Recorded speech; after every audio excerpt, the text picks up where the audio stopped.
Ya, assalamualaikum warahmatullahi wabarakatuh. Berjumpa lagi dengan kita Raja Mas Ram Channel ya. Nah, mohon maaf kalau akhir-akhir ini kita jarang bikin konten karena memang saya sedikit ada kesibukan ya. Dan mohon maaf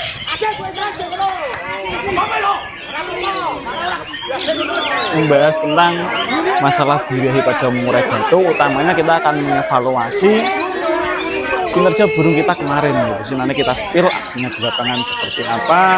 Jadi kita bisa ulas bareng-bareng kekurangannya seperti apa, harus bagaimana. Simak video ini sampai akhir, jangan di skip-skip ya bosku, oke?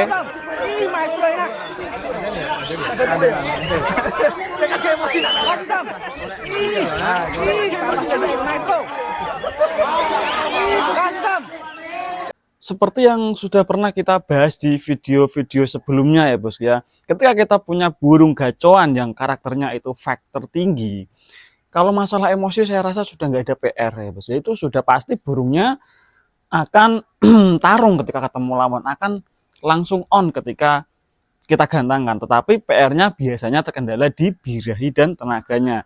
Sedikit informasi, sekarang kita juga lagi umbar burungnya karena kemarin habis main, dan harusnya sih Senin kemarin langsung kita umbar, tapi karena kemarin itu saya nggak sempat umbar, ada kesibukan, jadi baru hari ini kita umbar. Tapi nggak masalah, yang penting tetap kita umbar sekali lah, sekedar untuk menstabilkan kembali birahinya. Dan kita itu mengevaluasi sendiri kinerja burung kita. Memang saya akui kemarin burung kita agak birahi sedikit karena terprovokasi lawan, bisa karena kurang tepat pengondisian di lapangan juga bisa ya. Yang terpenting saya ingatkan teman-teman, ketika kita rawat murai batu karakter faktor tinggi, itu yang paling penting adalah pengondisian di lapangan. Salah-salah bukannya burung kita nanti makin bagus kinerjanya, tapi malah makin loyo, makin memble. Bisa karena kecapean, karena terlalu gacor, kan karakter faktor tinggi. Biasanya ketika di lapangan kumpul banyak burung itu pasti langsung keluar-keluar, langsung emosi on ya bos ya. Jadi disiasati juga. Nah terus masalah birahi juga, ada juga beberapa karakter burung yang faktor tinggi itu gampang juga naik birahinya ketika terlalu lama di pedok, terlalu lama kumpul banyak burung. Makanya ada beberapa pemain yang menyendiri atau menjauh dari lokasi lomba, kurang 2 sesi baru mendekat, karena burungnya karakternya seperti itu, faktornya tinggi, birahinya gampang naik. Seperti yang gacuan sayang Hanuman juga seperti itu, seharusnya harus menjauh dulu dari arena lomba, kurang 2 sesi 3 sesi baru mendekat ke arena lomba. Tapi karena kemarin cuaca hujan ya, jadi kita nggak sempat jauh, nggak bisa menjauh, alhasil ya sama-sama ngumpul banyak burung di situ berteduh, ya wes lah kita pasrah. Dan itu menjadi bukan masalah settingannya ya bos ya. Jadi pengondisian lapangan kalau kita kurang tepat, nggak perlu rubah-rubah settingan lagi. Cukup kedepannya ketika kita gantang burung ini lagi, kita rubah pengondisian lapangannya. Mungkin kita menjauh bisa, usahakan jangan kumpul dengan banyak burung dulu. Kalau misal kita kira-kira jadwal lombanya masih lama, mungkin masih 1 jam, masih setengah jam, itu menjauh dulu, kurang 10 menit baru mendekat ke arena lomba, supaya tadi kita nggak mengharapkan burung kita naik birahi dulu, naik emosi dulu sebelum kita gantang ya. Biasanya kalau burungnya stamina-nya kurang bagus, digantang nanti loyo, banyak ngetemnya, banyak lompatnya, banyak ngukluknya karena sudah kehabisan tenaga. Atau kalau misal stamina tenaga burung kita ini bagus, ketika digantang keburu naik birahinya, alhasil tarungnya seperti Hanuman tadi yang kita spill videonya, apa ya, bisa dikatakan kurang tenang, kurang nyaman, kurang top perform ya bos ya. Saya bisa mengamati ketika dia pindah dari tangkringan atas ke tangkringan bawah, itu seperti mau nebok ya bos ya. Jadi terpantau kalau burung ini birahinya tinggi, ketinggian birahinya nggak normal, itu biasanya seperti itu. Dia agak ngering juga beberapa kali, agak nerpa jeruji beberapa kali, tapi nerpanya cuman ngeban lah ya bos ya, ngetip aja, maksudnya seperti itu. Dan juga terpantau dia hampir mau turun ke tembok karena mungkin kondisi birahinya terlalu tinggi akibat kita berteduh kumpul banyak burung tadi. Jadi hal kecil seperti itu juga mempengaruhi kinerja burung kita ya bos ya. Ini kita bahas di burung karakter faktor tinggi. Nah terus kita bahas masalah rawatannya. Untuk karakter burung faktor tinggi ini rata-rata kebanyakan kita pakai jangkrik harian itu nggak terlalu banyak ya bos ya.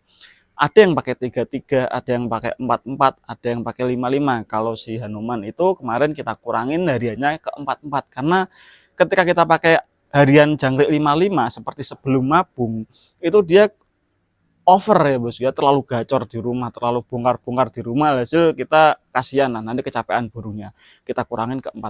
Tapi ada juga burung saya yang satunya itu yang LS itu malah cuman pakai yang bala itu cuma pakai 33 hariannya karena faktornya tinggi banget ya. Biasanya kalau ketinggian saat harian terlalu bocor, diganang juga kurang maksimal juga. Nah, dicermati juga masalah burung faktor tinggi itu satu harian usahakan jangan dibikin terlalu gacor, jangan dibikin terlalu sering bunyi ya.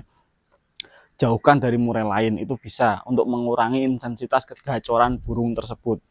Kita jemurnya nggak perlu terlalu lama karena burung karakter faktor tinggi ini cukup jemur ya 10-15 menit, 20 menit maksimal 30 menit lah. Itu sudah cukup untuk membuat tubuhnya hangat ya, menjaga suhu tubuhnya supaya nggak drop itu sudah cukup. Nggak perlu 1 jam 2 jam itu nggak perlu. Karakter burung yang faktor tinggi seperti ini. Nah terus kita lanjut lagi masalah pemandian. Untuk pemandian saya cenderung memandikan burung-burung yang karakter emosinya gampang naik seperti ini itu di sore hari ya bos ya. Karena rata-rata sepengalaman saya burung faktor tinggi itu birainya pasti gampang naik. Kalau kita mandinya pagi itu saya takutkan nanti saat siang birainya sudah naik lagi. Alhasil kita putuskan mandinya di sore hari ya bos ya, mandi 2 hari sekali di sore hari. Kalau kita bisa mandi malam, burungnya mau mandi malam itu lebih bagus. Tapi karena saya ada kesibukan kalau malam hari, jadi kita memberikan perawatan mandi sore aja lah. Kita juga ngerawat burung itu menyesuaikan dengan kesibukan kita masing-masing. Jangan sampai kita dibikin repot burung sendiri ya bos. Nah, terus untuk masalah settingan, nah burung faktor tinggi seperti ini, masalah settingan saya rasa itu nggak perlu terlalu ribet, nggak perlu terlalu EF yang aneh-aneh ya bos ya. Jangkrik itu jangkrik saja sebetulnya sudah cukup. Nanti ulet Hongkong bisa ditambahkan menyesuaikan dengan kebutuhan burung. Misal cuaca dingin, tambah ulet Hongkong 2-3 ekor. Kan ulet Hongkong itu ada kandungan lemaknya yang lebih banyak. Jadi bisa menghangatkan suhu tubuh burung seperti itu. Tapi jangan kebanyakan juga.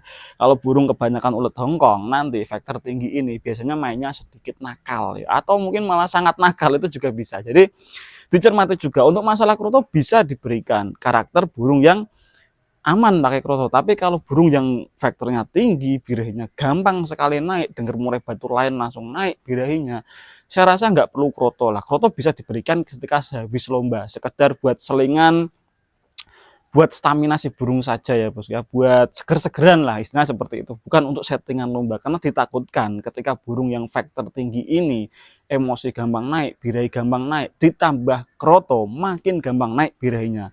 Di atas gandangan belum tentu lebih bagus. Biasanya kalau masih gejala normalnya itu suaranya agak lirih, nggak terlalu plong, itu bisa karena faktor burung birahinya ketinggian efek kroto tadi. Atau mungkin kalau terlalu frontal efeknya kroto tersebut, burung biasanya cenderung ngukluk saja, nggak mau ngotot tapi bongkar materi, ngotot tapi ngukluk, maksudnya seperti itu, nggak ngotot bongkar ya, ngotot tapi ngukluk, itu juga sering terjadi. Nah terus teman-teman banyak yang bertanya juga, mas kenapa kok burung Hanuman nggak makan kroto sama sekali settingan lombanya? Dulu sebelum mabung itu malah kita nggak pakai kroto sama sekali ya bos ya, karena burung ini juga saya amati itu pakai jangkrik saja sudah cukup, emosinya sudah bagus, faktornya sudah bagus, birahinya sudah dapat, cukup pakai jangkrik saja.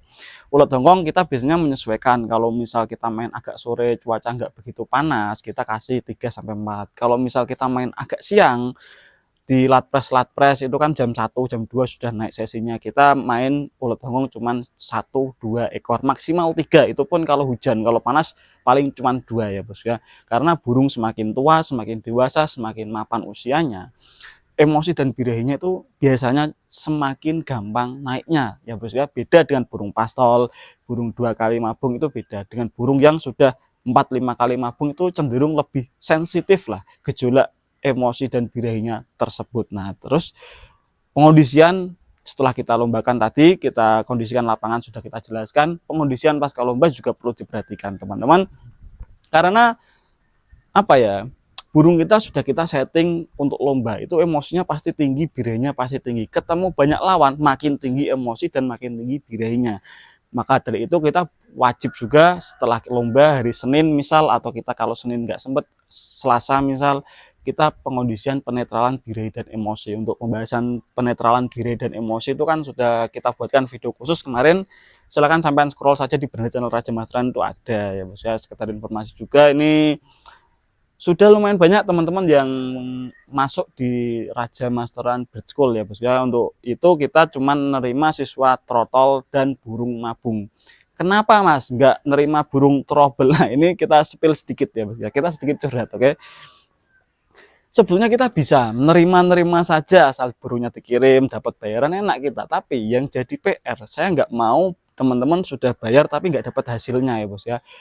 Perlu diperhatikan juga, nggak gampang rawat burung trouble dengan jumlah yang banyak. Ketika kita rawat burung yang trouble itu kita harus fokus terhadap burung. Sedangkan saya itu kan di sekolahan itu saya sendiri yang pegang ya bos ya. Bayangkan kita rawat 10 ekor burung trouble, gimana kita bisa fokus. Kalau sekedar nerima siswa sih enak, kita dapat SPP-nya, tapi hasilnya kan nggak maksimal, kan kasihan yang titip tadi. Makanya kenapa kita fokuskan di pemasteran trotolan dan burung mabung. Burung trotol itu wajib pemasteran trotolan dan pembentukan mental. Pemasteran juga nggak bisa ngasal, nggak harus banyak ya bos. Saya pribadi bukan penganut filosofi masteran itu harus ratusan, harus puluhan, itu enggak. Sedikit tapi maksimal itu lebih bagus daripada banyak tapi nggak maksimal ya. Nggak semua burung bagus di model prasmanan. Burung itu karakternya beda-beda, itu pandangan saya seperti itu. Ada yang memang karakternya agak kasar, volumenya agak melengking, tembakannya itu pun nanti masterannya juga menyesuaikan ya. Terus kembali lagi masalah burung mabung tadi. Burung mabung bisa kita terima karena burung mabung juga harus fokus di pemasteran, pemulihan stamina dan tenaganya juga harus diperhatikan, terus birahinya pengondisian juga diperhatikan. Nah, yang lebih penting, burung mabung ketika kita terima siswa burung mabung itu kan kita nggak repot-repot nunggu lama. Jadi mungkin cuma sebulan 2 bulan burung mulai rontok ekor, rontok bulu, rontok ekor, rontok sayap. Nanti itu kan riset kembali rawatan dari awal. Itu lebih enak kita nanti nemuin potensi maksimal si burung tersebut daripada burung bulu baru trouble itu agak lama ya. Kadang sebulan 2 bulan ketemu perform terbaiknya, tetapi kadang nggak segampang itu ya bos ya. Harus nunggu mabung, di reset dulu, sehabis mabung baru enak lagi. Kan kasihan yang titip ya bos ya. SPP-nya juga nggak murah, soalnya ya 300-350 itu ya standar lah. Ada yang bilang murah, ada yang bilang nggak murah. Nah itu kan yang repot di situ nantinya. Makanya saya punya pandangan sendiri-sendiri, punya cara merawat sendiri-sendiri. Tiap perawat itu beda teknik, beda filosofi. Jadi kita nggak boleh maksain dan nggak bisa maksakan juga ya. Maksudnya kalau di kita memang sengaja kita cuman terima siswa trotol dan siswa mabung saja, karena kalau burung mabung itu syaratnya harus rontok beberapa ekor, bulu halus, bisa dikirim ke tempat kita, nanti kita kondisikan supaya mabungnya cepat, mabungnya normal. Nah terus mas, kalau burung gagal mabung boleh silahkan ya. Burung gagal mabung, burung susah mabung, burung sulam mabung, sulam maksudnya bukan sulam mabung, itu bisa kita terima siswa seperti itu. Tapi kalau burung yang tidak dalam kondisi mabung itu ditakutkan nanti burung terlalu lama di tempat kita, alhasil kasihan yang bayar ya bos ya. Kalau burung mabung itu kan maksimal mungkin dari proses rontok itu 2 bulan, penuntasan sebulan, pengondisian sebulan, sudah beres, burungnya sudah enak ya insya Allah. Kalau lama-lama paling pengondisian 2 bulan lah, itu sudah enak. Tapi kalau burung bulu baru, bayangkan itu biasa setahun baru enak ya, kan repot ya. Ya kalau kita nemuin settingan terbaiknya, nemuin perawatan terbaiknya itu cuma sebulan 2 bulan. Kalau sampai setahun kan kasihan yang punya burung juga ya bos ya, seperti itu. Jadi mohon dimaklumi, mohon dicermati. Raja Masteran Bird School cuma nerima siswa trotol dan siswa mabung, karena perawatan saat trotol dan saat mabung itu sangat penting ya. Pengondisian lagi burung yang kurang enak, kurang bagus, kurang maksimal, itu pengondisian kalau mulai dari burung mabung, burung rontok bulu itu lebih simple, lebih cepat dan lebih maksimal hasilnya nantinya ya. Jadi sekian saja video kali ini. Kalau ditanyakan tulis di kolom komentar. Terima kasih teman-teman yang sudah menyimak video ini sampai akhir. Jangan lupa like, komen, dan subscribe Seraja Masteran Channel. Saya Raja Masteran Channel undur diri. Wassalamualaikum warahmatullahi wabarakatuh bosku.